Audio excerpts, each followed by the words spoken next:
And there we have mimicked a real life product. Hello and welcome. In this episode we're going to introduce our infinite water tool for Archicad. This tool covers all your needs for tap and outlet plumbing fixtures.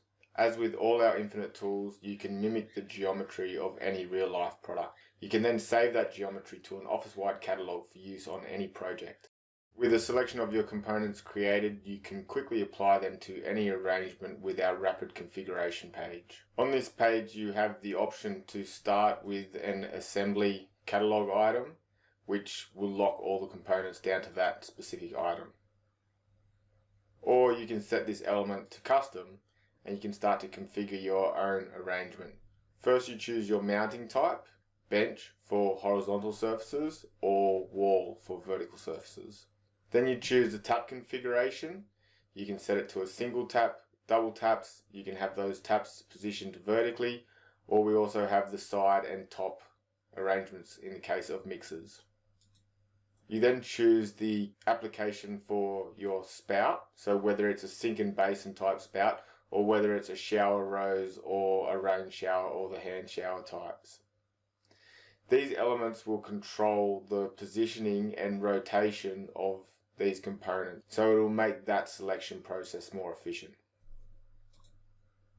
Once we've chosen our spout, we can also then nominate connection and bracket types. For connections, we just have some exposed or hidden connections, such as a 1/2 inch BSP or a connection that just joins a pipe between the two taps and the spout. You can create any form of geometry for these types of connections, so you can use it in multiple different ways. The bracket element is another component that can be applied, typically used for rail showers and the like. Okay, so let's now look at 3 quick samples of how we would configure different arrangements, and then we'll also do a custom element where we'll shape up some new geometry.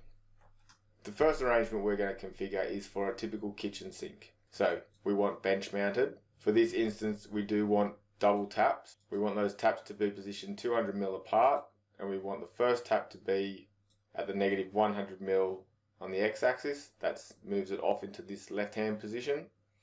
So the first tap will be there and the second tap will be 200 mm away from it, putting it here.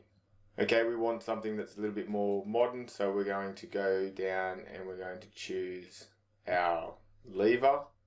Now for the spout, we have that set right. We want the basic sink and basin spout configuration. We do not want to position this on the wall like a shower rose or on the ceiling like a shower rain head.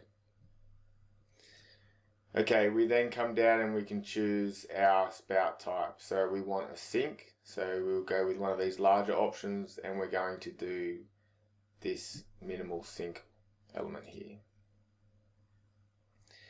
Now we just need to recheck the positioning of these elements. So far they are all in line along the y-axis, so they are positioned in the exact same plane along the y-axis and also obviously on the z-axis as well. In the x we have one tap at negative 100, and if we go into the next page we will see the other arrangements. So we've got the first tap is at negative 100, the second tap is at 100. The spout is positioned at 0. So this will be our typical kitchen configuration. If we wanted to change this element to a standalone mixer and have one tap, we could simply go back, set this to single. That will remove the second tap.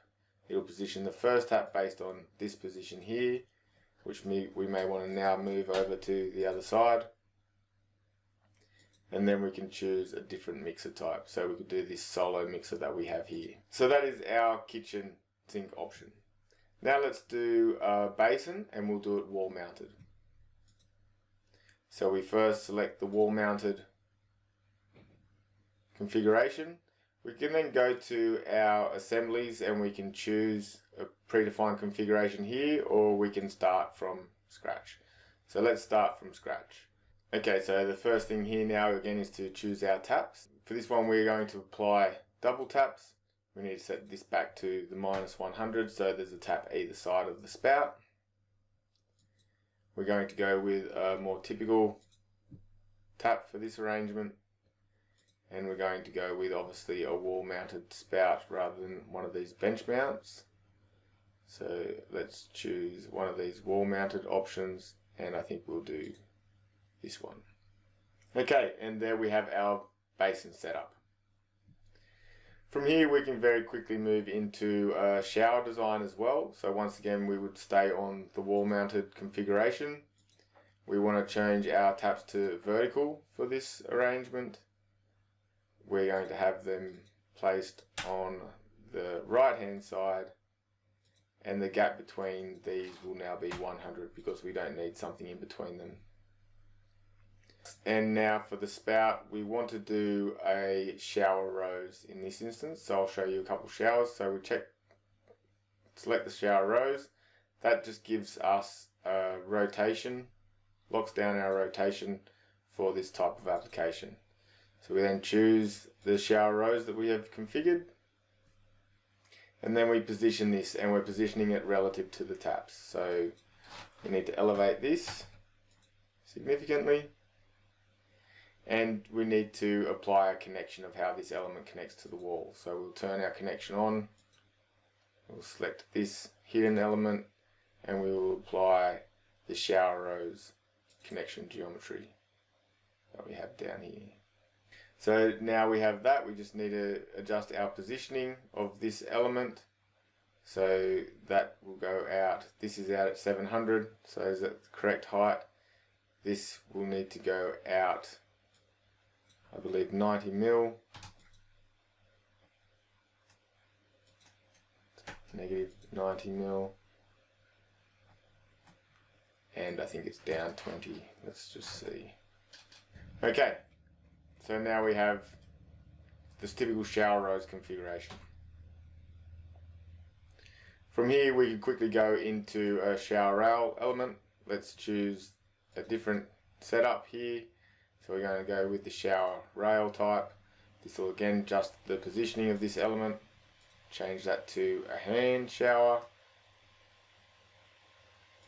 Position it at 700 x 100. Change this to a shower rail configuration. Gives us the hose and the connection to the wall, and then we want to turn this on to our shower. Move it up to the right position.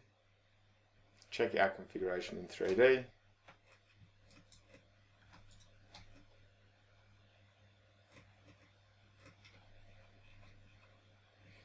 So we need to reduce this element back into the wall, and we need to shift these elements to the side a little bit.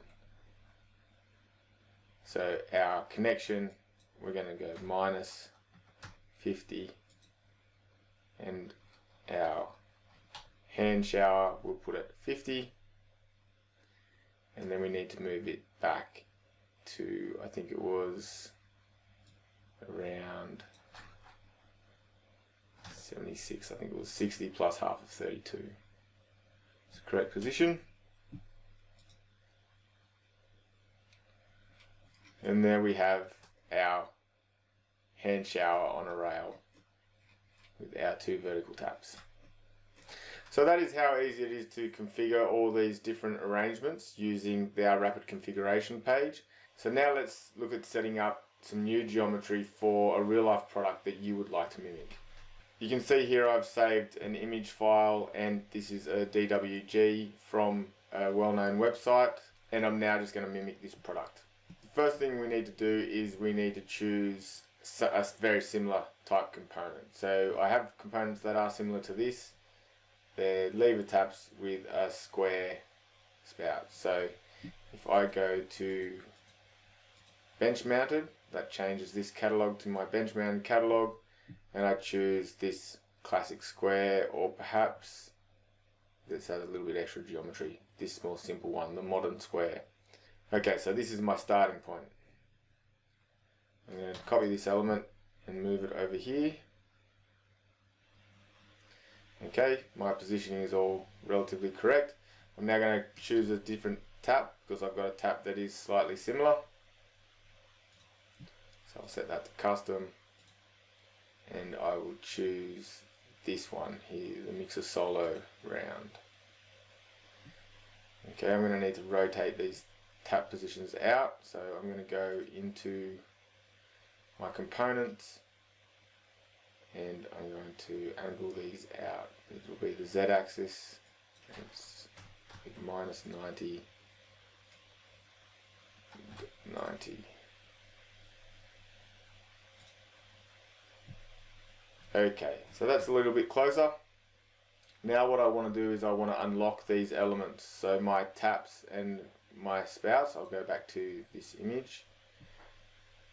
I don't want the geometry locked down to this component because I want to modify it. So I'm going to set that to custom, and I'm going to set that to custom. What I want to do now is so that I can bring up the modification nodes, I need to go into my 2D representation and I need to turn off this apply 3D projection. Make sure the guides are set to component and click OK. Okay, now you can see I have all these nodes. I can go through and quickly reshape these elements.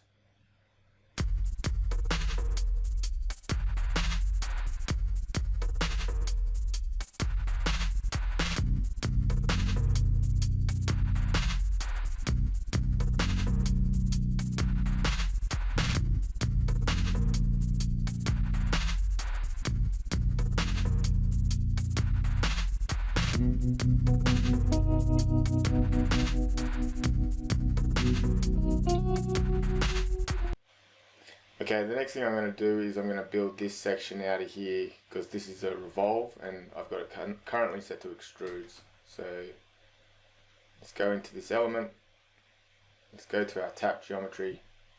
The first element is an extrude, we'll keep that. The second element is a revolve that we actually don't need, so we're going to turn off that second element. Now let's change this to a revolve. Okay, now with that changed to a revolve, we can just check the general geometry of that here, but obviously this is a lot easier done in 2D with the hotspots. So let's just make sure it's not rotated anyway to avoid those hotspots. When we rotate a revolve which travels along the x-axis and we stand it upright, then that no longer gives access to its profile in the 2D view. So we need to make sure that that y-axis that we rotate minus 90 is still set to 0. Click OK and we can see the hotspots here. Now we're going to choose this one because it's facing the right way, and we're going to take this down to our element down here, and now all we need to do is simply trace this element.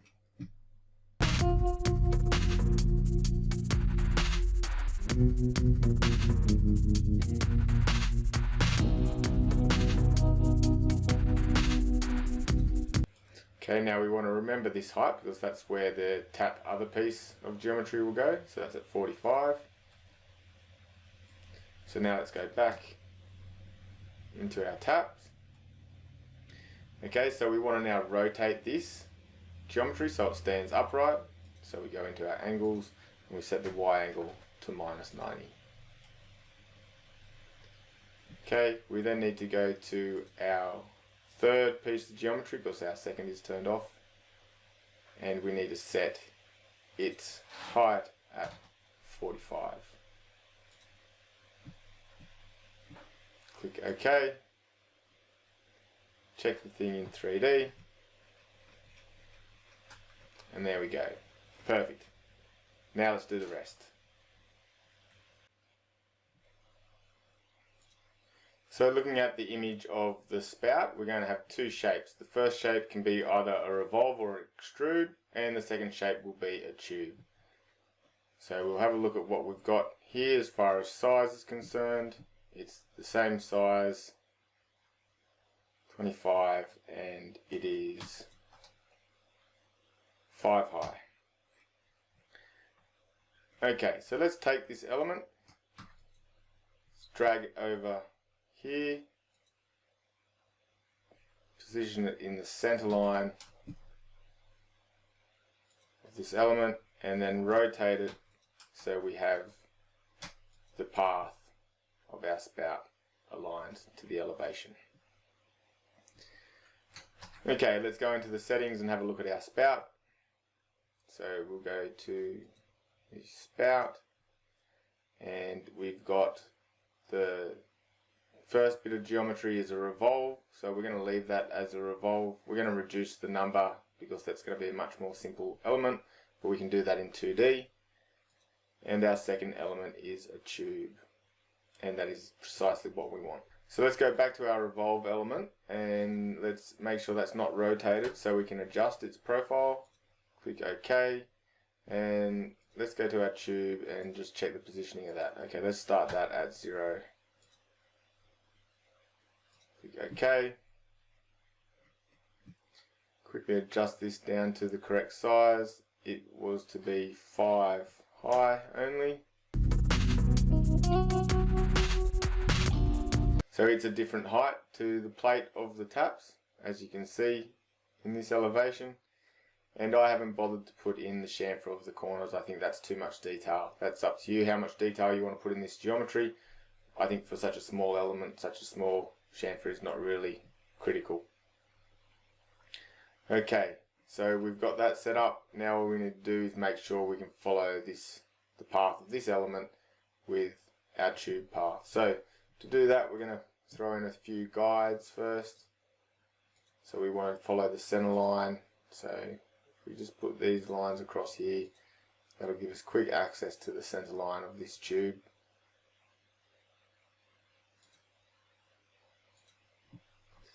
And now we can select this element again and start stretching our nodes into position. This last node without a line determines the angle of the final face. So that angle will be determined by the apex of these two lines. So if I was to move this line out here, then the angle of the final face is going to be across this sort of element. So we don't want that. We want it perpendicular to the path.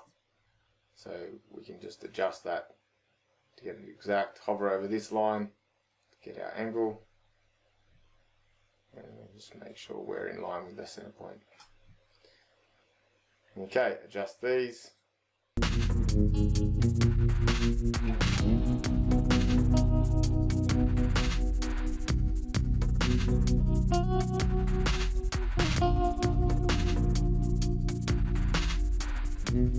Okay, let's have a quick look at that in 3D.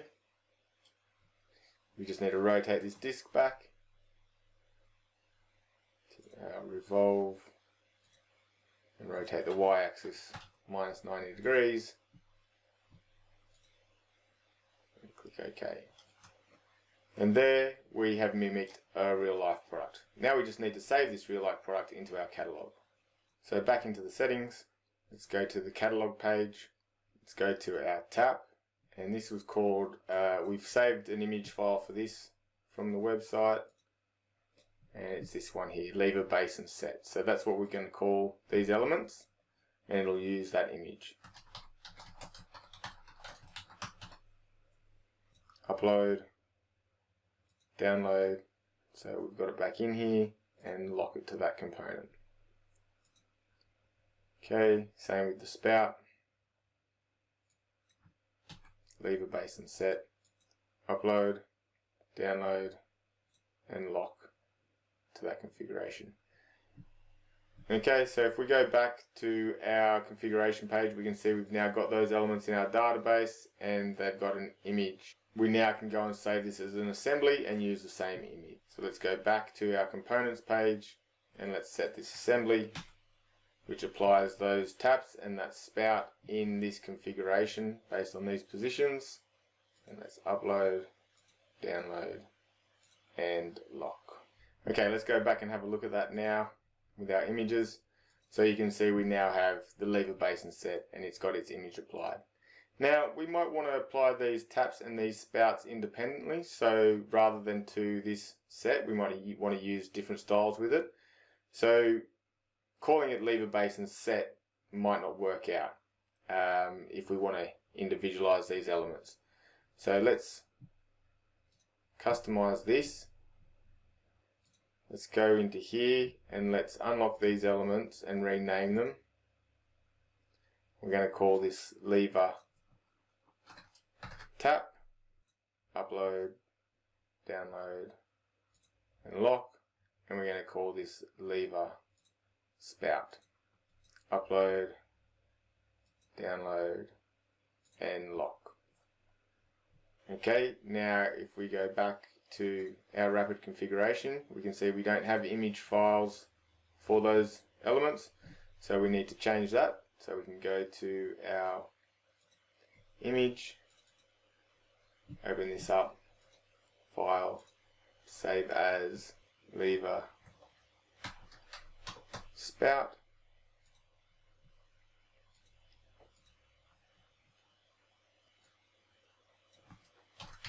lever tap,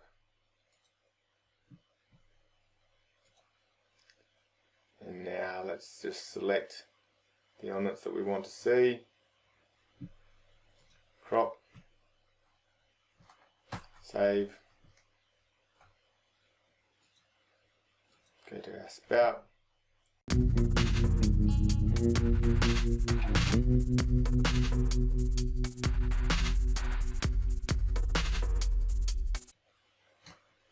save,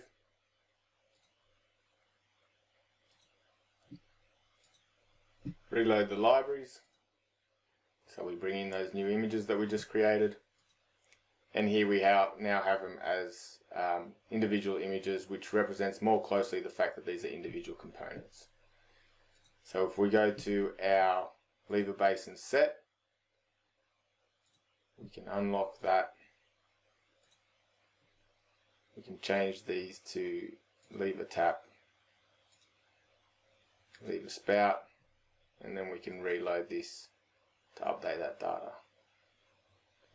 And now we might want to actually get rid of this lever base and set, delete that, and lever base and set, delete that. Download all the latest databases.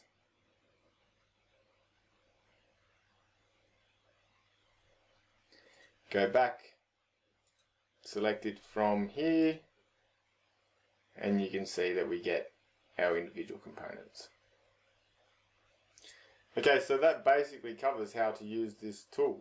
When you are more in the phase of creating your catalogues, then you probably won't spend as much time in this interface, and you'll probably spend more of your time on this components interface page, where you can actually start to store and adjust the components.